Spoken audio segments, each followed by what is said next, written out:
Bienvenue aux Attachés de presse, votre émission hebdomadaire de politique sur les ondes de CFAC 88.3.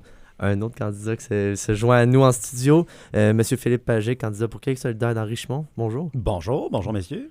Merci de venir en studio pour cette entrevue, c'est hyper apprécié. C'est toujours un plaisir là, de retourner à l'université là, après avoir été passé ici. Là. Ça me rappelle des souvenirs, c'est le fun. Ah oui, un peu nostalgique? Non, pas tant, là, non. Donc, Monsieur Philippe Pagé, vous êtes candidat pour Québec solidaire dans la circonscription de Richemont, comme mon collègue l'a mentionné. Vous êtes aussi maire de Saint-Camille, petite municipalité de votre circonscription, et aussi directeur général de la Fédération de la relève agricole du Québec.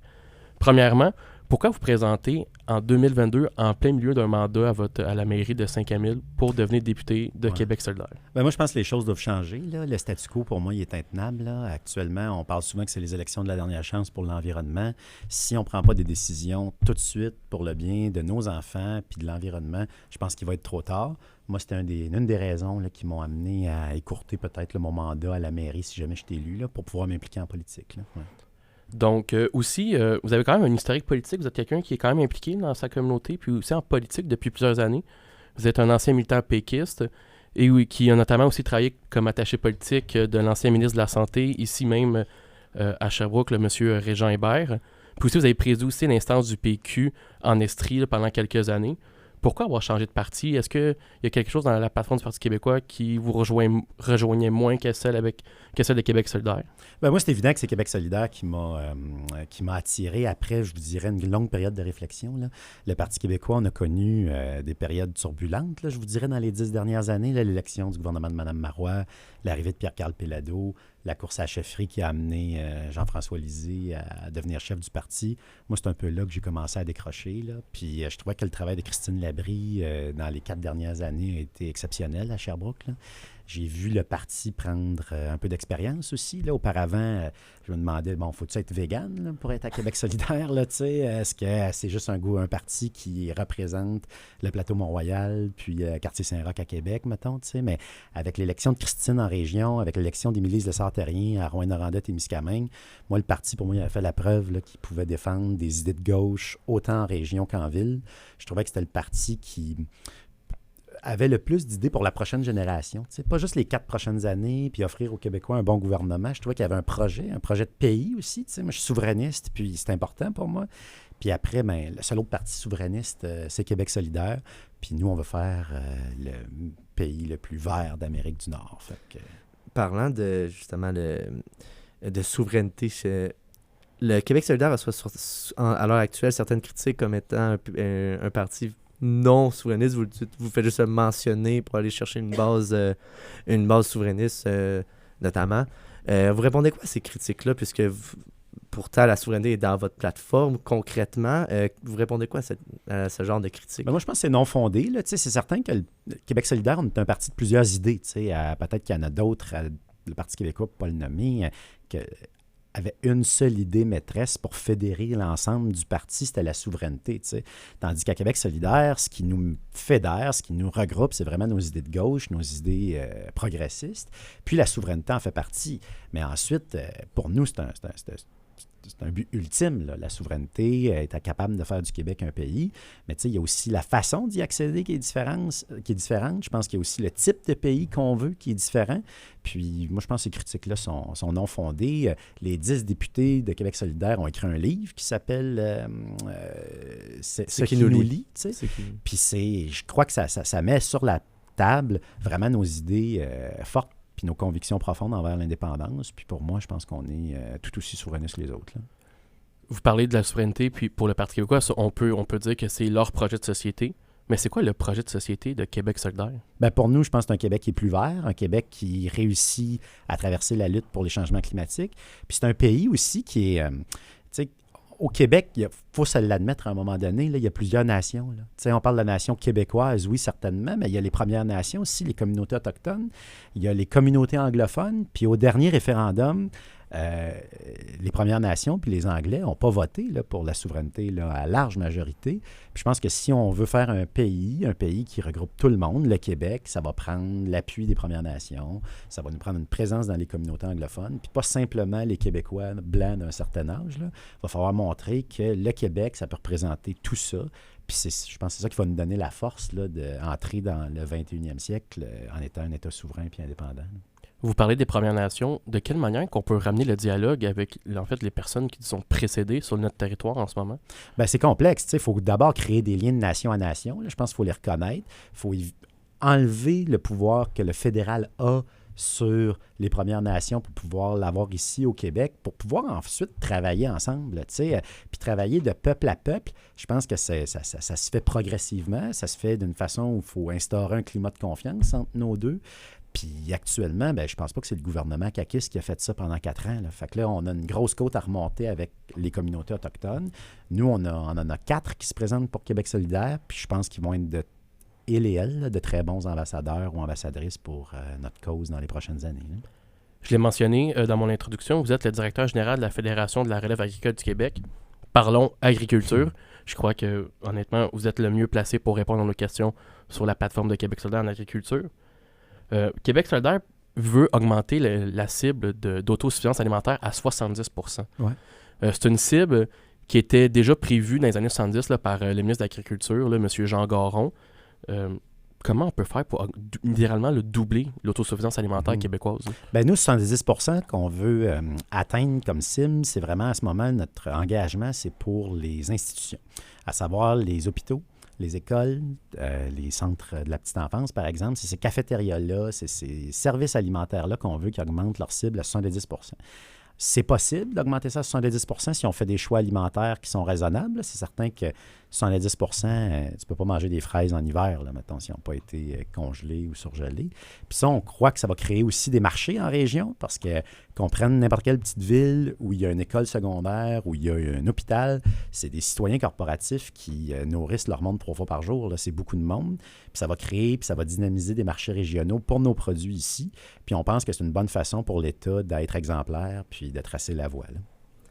Vous avez dit qu'en région, ça peut être ce genre d'idée peut se conclure de façon précise. Si on régionalise cet enjeu-là, notamment dans la circonscription de Richemont, plus précisément dans la MRC des Sources, qu'est-ce que vous avez à proposer? Bien, par exemple, la centralisation qui a eu lieu dans le cadre du gouvernement libéral là, avec le Dr Barrette, ils ont centralisé les C3S, qui étaient les hôpitaux, vers les CIS puis les CIUS.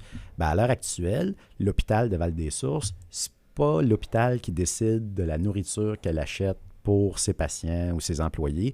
Tout ça est centralisé à Sherbrooke, puis ils font des regroupements d'achats. Puis ensuite, c'est transféré vers les institutions, par exemple à Val-des-Sources.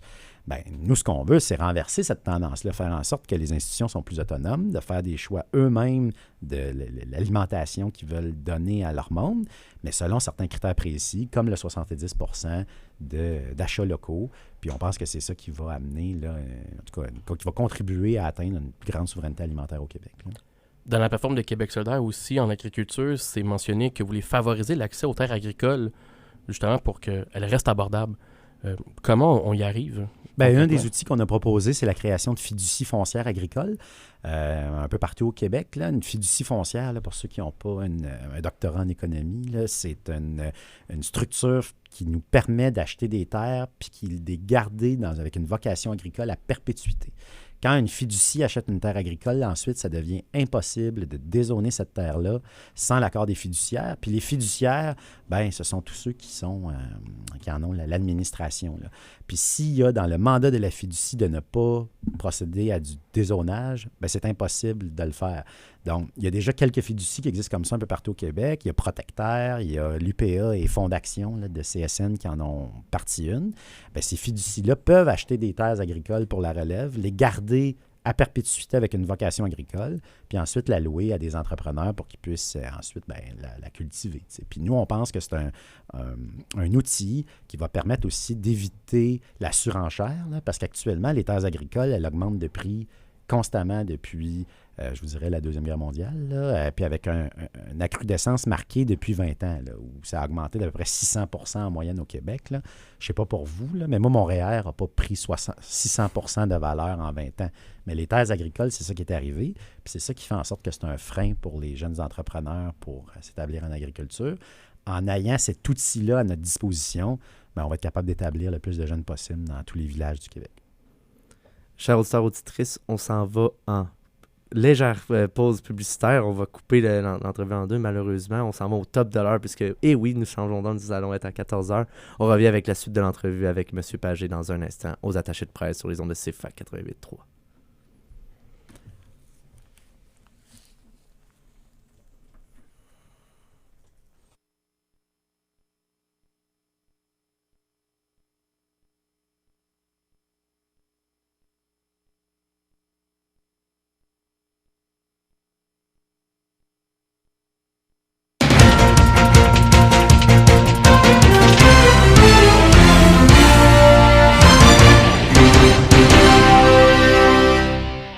Bienvenue aux attachés de presse. On va continuer l'entrevue qu'on faisait avec M. Philippe Pagé, candidat de Québec solidaire dans Richemont. On parlait d'agriculture, puis on parlait dans le fond de l'accessibilité des terres pour les nouveaux agriculteurs.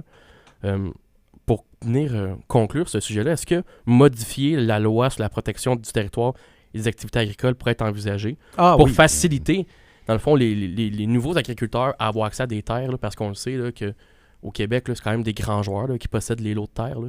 Bien, c'est ça, il faut faire attention parce que la loi sur la protection du territoire agricole, actuellement, elle a été réformée par le gouvernement caquiste, là, il y a déjà de cela à peu près 1 an. Ils ont permis à des plus petits lots d'être dézonés pour en faire des terres agricoles. Mais ce qu'il faut faire attention, c'est qu'un petit lot, c'est aussi plus facilement achetable pour quelqu'un qui, par exemple, possède une propriété à Montréal, vend sa propriété à peu près 1 million de dollars, vient acheter une terre de, je sais pas, moi, mettons 10 hectares dans n'importe quel de vos villages, achète cette terre-là, il n'y a rien qui l'oblige dans la loi actuellement à la cultiver. Puis ça, c'est ça qui est un enjeu puis qui est un problème, parce que même si on crée des plus petits lots à l'heure actuelle au Québec pour permettre d'établir la relève, il n'y a rien qui nous garantit que ça va être comme ça à perpétuité. T'sais. Les jeunes entreprises, souvent, c'est des couples. On sait qu'un couple sur 2 se sépare, puis un couple qui se sépare puis qui est en affaires, c'est très rare que l'entreprise survit. T'sais. Fait qu'à ce moment-là, quand une entreprise arrête de fonctionner sur un lot agricole, il n'y a rien qui nous garantit que même s'il a été dézoné pour cette utilisation-là, que lorsqu'il va être revendu, il va être revendu à quelqu'un qui va vouloir en faire de l'agriculture. T'sais. Les terres qui sont plus grandes, généralement, sont plus dispendieuses. Fait que ceux qui veulent simplement avoir une propriété domiciliaire ne le font pas. Fait que c'est certain qu'il faut modifier la loi sur la protection du territoire agricole. C'est dans le programme de Québec solidaire afin de faciliter, oui, l'accès, mais afin aussi de protéger les activités agricoles là, de ceux qui veulent en faire simplement de la spéculation, ce qui est un fléau, comme vous l'avez dit, là, au Québec puis dans nos campagnes. On va parler de l'UPA. Dans la plateforme de Québec solidaire, on veut ramener peut-être un certain pluralisme au sein des syndicats agricoles. Comment que ça pourrait se traduire alors que l'UPA est foncièrement contre? Là, parce qu'il y a déjà eu un rapport là, au Québec, là, je ne me souviens plus du nom d'ailleurs. Le rapport Pronovo. Le rapport Pronovo, oui, la recommandation 47 qui était que l'UPA ne soit plus le seul syndicat agricole. On sait que l'UPA était vraiment très contre là, cette recommandation-là. Comment est-ce qu'on peut faire changer l'idée de l'UPA? Est-ce que c'est un dialogue? Est-ce qu'on fait une loi en tant que tel? Bien, écoutez, un parti politique, il faut comprendre aussi, surtout un parti politique comme Québec solidaire, là, c'est un parti de membres, c'est un parti de militants. C'est des gens qui prennent leur carte de membre, qui vont en assemblée, puis qui ensuite votent sur ce qui doit se retrouver dans la plateforme. Au début de l'année, nos militants ont souhaité que cette mesure-là se retrouve dans la plateforme électorale de notre parti. Il faut dire que ça n'a pas été un vote là, qui a été unanime. Là. Ça a été un vote extrêmement serré qui a divisé profondément nos membres. On parle d'un vote qui a été passé peut-être à 51% contre 49%. Là. Fait que cette proposition-là, oui, se retrouve par nos membres dans la plateforme.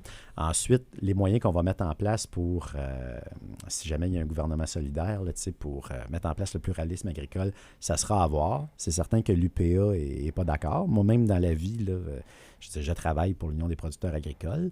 Moi, personnellement, l'engagement que j'ai pris, c'est que je vais utiliser tous les outils disponibles par le parti pour démocratiquement convaincre nos membres que ce n'est pas une solution intéressante. Là. Mais ensuite, Moi, ce que je crois, c'est que l'UPA, la forme qu'elle occupe actuellement, c'est ce qui permet aux producteurs d'avoir un gros rapport de force puis de les réunir contre les transformateurs, entre autres, qui sont leurs clients. Les transformateurs, c'est peut-être 6-7 grosses entreprises. Tu sais, quand vous pensez à vos supermarchés qui vendent les produits agricoles ou les produits alimentaires, il y a peut-être 4-5 joueurs qui existent. Moi, je pense que les producteurs agricoles, qui sont à peine plus nombreux que les médecins au Québec, méritent une seule organisation pour les défendre plutôt que plusieurs. Si on souhaite abolir le monopole syndical de l'Union des producteurs agricoles, il faut se poser la même question pour les autres, là. Pourquoi les pharmaciens ont juste un syndicat? Pourquoi les artistes ont juste un syndicat? Puis à ce moment-là, moi, je pense qu'il y aura une décision à prendre dans les prochaines années à l'intérieur du parti là-dessus. Mais vous voyez pas peut-être une problématique aussi pour les plus petits agriculteurs qui ne se font pas nécessairement partie de l'UPA, qui se doivent d'acheter des quotas. Là, je vais prendre l'exemple, là, ici en Estrie, là, la ferme Croque-Saison là, qui voudrait, là, par la demande qu'elle a, agrandir son élevage de poules, mais qu'elle peut pas parce que la loi lui dit, c'est 100 maximum, sinon, là, il faut t'acheter des quotas qui sont régis par l'UPA, mais elle n'a pas les moyens nécessairement de payer. C'était 250 $ environ là, par poule pour la production. Là. Est-ce que vous ne voyez pas un problème au niveau des quotas au sein de l'UPA pour les plus petits agriculteurs en région, surtout? Ce qu'il faut, moi, j'ai parlé souvent là, avec la propriétaire de la ferme Croque-Saison. Elle a pu bénéficier d'un programme, justement, là, des éleveurs de volailles du Québec qui lui ont permis de démarrer son entreprise, puis elle a eu accès là, à vendre ses produits avec des marchés de proximité. Ce qu'il faut comprendre, c'est que la logique des quotas, c'est pour permettre à tout le monde qui ont ce droit de produire-là de bien en vivre, tu sais. Si actuellement, la production de volailles est en adéquation avec notre consommation. On ne produit pas plus de volailles qu'on en mange, puis on n'en produit pas moins non plus. Fait que si on permettait à tout le monde de produire de la volaille, il y a des grosses chances que les gens aient un prix inférieur puisqu'il y aurait à ce moment-là une surproduction de volailles. Est-ce que ça fait en sorte que ceux qui veulent rejoindre le club des producteurs de volailles, c'est difficile pour eux? Oui. Est-ce qu'il y a des choses qui doivent changer? Oui. Mais la façon dont les contingents sont gérés, il y a la Régie des marchés agricoles qui s'en occupe, il y a les éleveurs de volailles aussi dont leurs membres là, prennent des décisions démocratiques. Puis je pense qu'actuellement, dans la loi, tout est là pour être capable d'aider les jeunes agriculteurs à avoir du quota. Est-ce que c'est facile? Non, mais il y a une raison pour ça. Puis c'est parce que c'est ça qui permet à ceux qui produisent d'avoir un bon prix pour leurs produits. Moi, je souhaite à la ferme Croque-Saison d'être capable d'acquérir ce quota-là un jour. Puis lorsqu'elles seront capables de le faire, puis lorsqu'elles l'auront, c'est certain qu'ils auront un meilleur revenu puis une plus grande prospérité sur leur ferme. Mais est-ce que d'augmenter les quotas pour Québec solidaire, ça pourrait être aussi une priorité? Parce que quand on regarde les statistiques, le Québec, c'est la province qui a le plus bas taux de quotas en agriculture, tandis que les autres provinces canadiennes, là, des fois, c'est jusqu'à 10 fois plus là, pour certains animaux ou animaux. Ça dépend. Il faut dire que la production laitière, par exemple, il y a 5 productions qui sont sous gestion de l'offre au Canada, puis c'est géré d'une manière canadienne. Là. Le lait, les œufs, la volaille, le dindon. Là. Actuellement, c'est quand même régi par les offices de producteurs. Là. Fait que donc, c'est pas le gouvernement qui arrive puis qui impose puis qui dit cette année, il devrait avoir tant de quotas. Là. C'est les producteurs entre eux, puis il y a une commission qui s'occupe de ça, qui détermine le nombre de quotas qui doit être alloué ensuite aux différentes entreprises. Pour moi, ce n'est pas un frein. Pour moi, actuellement, c'est très démocratique, puis ça permet aux producteurs, comme je vous disais, d'avoir un bon prix, puis d'avoir un prix stable aussi, tu sais, parce que s'il n'y a pas ce système-là, votre poulet pourrait varier du simple au double en prix à l'épicerie à chaque semaine. Les producteurs, les productrices auraient une moins grande prévisibilité sur leurs entreprises. Fait que ce système-là, est-ce qu'il est parfait? C'est sûr que non. Mais je pense que c'est le moins pire qui existe. Puis je pense que c'est celui qui permet aux producteurs et aux productrices de gagner leur vie. On sait qu'un enjeu important pour les agriculteurs et agricultrices au Québec, c'est la main-d'œuvre. Mm-hmm. Évidemment, là, avec la pandémie, là, ça a remis un peu de l'avant le fait qu'au Québec, il y a beaucoup de main-d'œuvre étrangère qui viennent travailler ici. Comment on peut remédier à la situation pour que ce soit plus davantage des Québécois qui travaillent dans le domaine de l'agriculture? Est-ce que ça passe davantage par l'automatisation, la mécanisation dans le fond, des terres agricoles, au lieu que ce soit... il y a plusieurs éléments de réponse dans ce que vous dites. Là. Premièrement, c'est ça, c'est un enjeu de société. Là. On ne se cachera pas que l'attention qu'on donne à l'importance de l'éducation dans notre société a fait en sorte que dans les dernières décennies, travailler dans un abattoir, travailler pour cueillir des fruits et légumes à longueur d'année, il y a moins de Québécois et de Québécoises qui ont envie de faire ces emplois-là. Ensuite, est-ce que de combler par des travailleurs étrangers temporaires des TET, qu'on appelle les TET, moi, je pense qu'il faudrait les transformer en TEP, là, des travailleurs étrangers permanents. De dire qu'on va bénéficier d'un pays comme souvent le Mexique ou le Guatemala, qui n'ont pas des administrations aussi fortes que les nôtres, qui n'ont pas des conditions de vie aussi favorables que les nôtres, pour aller chercher des gens et les faire travailler dans nos entreprises agricoles. Moi, je pense que ça peut aider quand il y a une urgence, quand il y a une crise. Là, j'entendais le conseil du patronat la semaine dernière qui voulait qu'on étende les travailleurs étrangers temporaires au domaine de la restauration, au domaine de la construction, à d'autres domaines où il y a des pénuries de main-d'œuvre. Moi, je pense qu'il faut faire des partenariats avec ces pays-là, s'assurer que les travailleurs étrangers temporaires puissent devenir permanents, qui viennent s'établir dans nos campagnes, dans nos villes, puis qu'on en fasse des Québécoises puis des Québécois à part entière, puis que ces gens-là puissent contribuer à l'économie sans que ça se fasse nécessairement de cette façon-là qu'on le voit actuellement. Fait que je pense que ce serait la solution là, pour nous permettre de surmonter le défi de pénurie de main-d'œuvre qu'on vit en ce moment. Là. Parfait. Aussi, un autre enjeu aussi qui est présent dans le milieu de l'agriculture, c'est le manque d'abattoirs qu'on a au Québec. Pendant la COVID, là, on a vu là, des porcs qu'on a dû euthanasier parce que, bon, évidemment, il y a eu avec les mesures sanitaires, on pouvait moins, dans le fond, avoir de travailleurs, moins abattre d'animal. Ça aurait mis en jeu, dans le fond, la question des abattoirs. Là. Exemple, là, si je prends un producteur de Gaspé, là, s'il veut faire abattre son porc, il faut qu'il le fasse à 425 km de chez lui. Est-ce que Québec solidaire propose certaines solutions pour, dans le fond, rajouter des abattoirs au Québec? Oui, tout à fait. Puis moi, je suis allé visiter une abattoir qui se retrouve dans ma circonscription à Racine, l'abattoir Lamarche, qui est en copropriété avec M. Lamarche, puis aussi la famille Bouffard, là, qui font du bovin dans le coin d'Ayerscliff. C'est eux qui ont les boucheries Face de Bœuf ici en Estrie. J'ai pu discuter longuement là, avec le propriétaire, puis Québec solidaire, je pense, peut répondre aux problématiques là, que vivent déjà les abattoirs existantes. Là. C'est extrêmement normé quand vous avez un abattoir. Il y a 3 types d'abattoirs, fédéral, provincial puis de proximité. Puis quand vous avez un abattoir, soit en tout cas provincial, comme ce serait le cas si on voulait qu'il y ait de la production qui se fasse ici, de la transformation, pardon, ça vous prend un vétérinaire en permanence qui surveille la ligne d'abattage, en permanence. Puis un vétérinaire, on sait que c'est un emploi qui est en pénurie actuellement. C'est des emplois qui sont syndiqués parce qu'ils sont payés par le MAPAC, ces gens-là, pour surveiller des abattoirs privés. Puis là, un fonctionnaire, ça travaille de 8 à 4, là, puis ça prend 1h30 de dîner.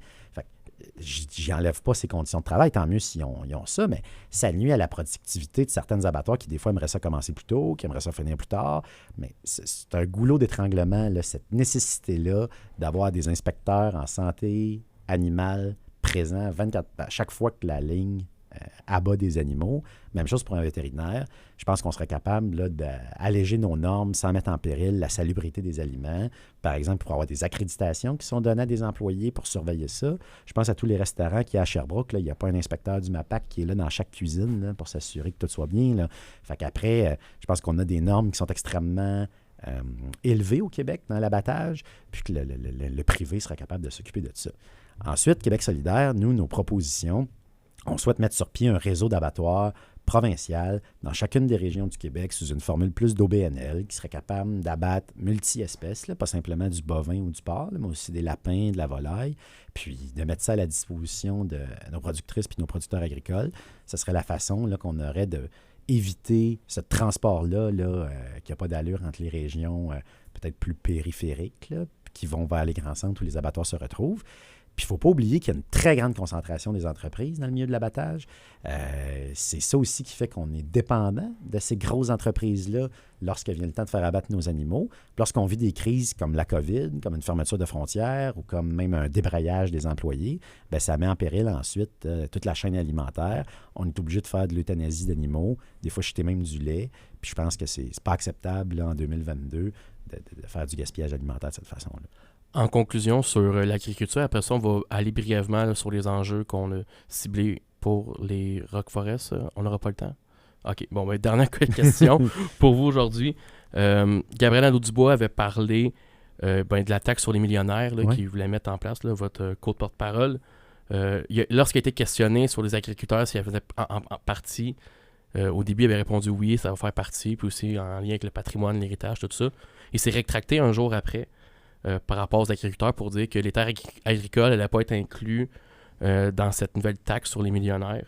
Comment vous avez réagi comme directeur de la Fédération de la relève agricole, puis aussi comme, évidemment, candidat aussi qui connaît très bien le domaine de l'agriculture. Ben, tu sais, je ne veux pas faire de sémantique, là, mais on ne s'est pas rétracté, on s'est corrigé. C'est-à-dire que quand on a fait cette annonce-là, il y a un journaliste qui a questionné à savoir s'il y avait des exemptions à cette taxation-là. La réponse que notre candidat aurait dû donner, c'est oui, il y en a une, était dans notre programme. Cette exemption-là, ce sont les terres agricoles. Les terres agricoles, c'est un actif pour beaucoup d'entreprises, mais la croissance de son prix, puisque ça se fait naturellement, puisqu'on est dans un contexte spéculatif, une terre, ça peut prendre 20 % de valeur en un an, là. Puis ensuite, l'année d'après, ça peut en reprendre un autre 15 % puis un autre 10 % l'année d'ensuite. Fait que même si vous avez un emprunt sur cet actif-là, à un moment donné, le prix se distancie de l'emprunt que vous avez pris, puis c'est ça qui cause une distorsion, puis c'est pourquoi on l'a exempté dans notre taxe qu'on veut faire sur ceux qui ont 1 million d'actifs nets, je le rappelle, là, d'une fois déduit du passif.